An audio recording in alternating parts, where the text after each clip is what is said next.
yang kita mau tulis. Apa di sini berupa tema atau topik yang mau kita ulas di dalam tulisan, atau apapun yang menurut kita menarik untuk diceritakan dalam tulisan. Anggaplah yang kita mau tulis adalah tentang, misalkan tentang diri kita sendiri, bisa juga. Utamanya adalah kita sendiri. Kemudian tambahkan misalkan ada tokoh lain tentang kita, misalkan ayah, ibu atau saudara. Itu juga masuk dalam kategori apabila disebut, perlu disebutkan. Sebanyak 4 spanduk diturunkan dan dibakar massa. Aksi ini dipimpin Syarif Muhammad, salah seorang tokoh masyarakat di Bogor.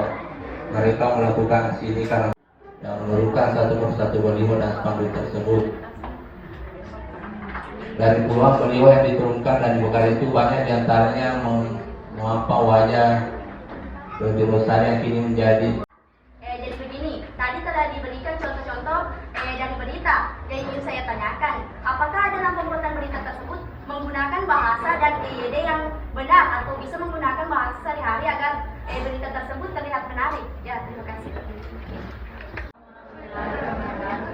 Terima kasih atas kesempatan yang diberikan. Perkenalkan, nama saya Agil Abnawara dari kelas 6, peserta jurnalistik SMA Negeri 1 di Suryadi.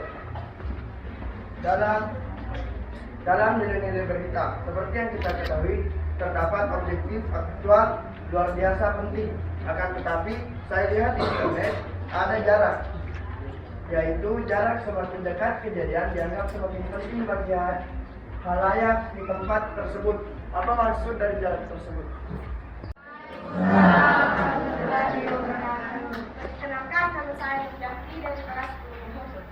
Dalam melakukan wawancara dengan narasumber, apalagi dengan orang-orang penting seperti seorang pejabat, tentunya sering ada rasa nervous.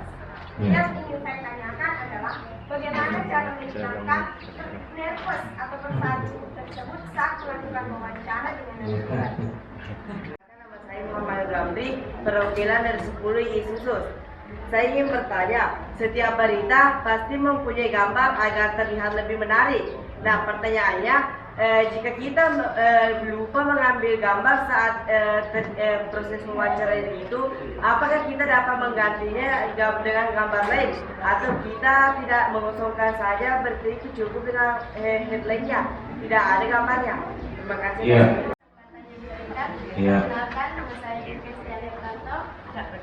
Yang ingin saya tanyakan di sini, dalam ruang lingkup di sekolah, objek apa saja yang dapat kita liput sehingga layak dan menarik untuk dijadikan menjadi sebuah berita.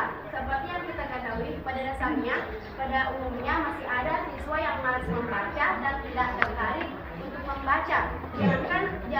Jangankan membaca buku, jangankan membaca berita saja, jangankan membaca materi, mereka juga tidak berminat untuk membaca berita. Ya, bagaimana, apa saja objek berita yang dapat kita liput sehingga siswa banyak tertarik untuk membaca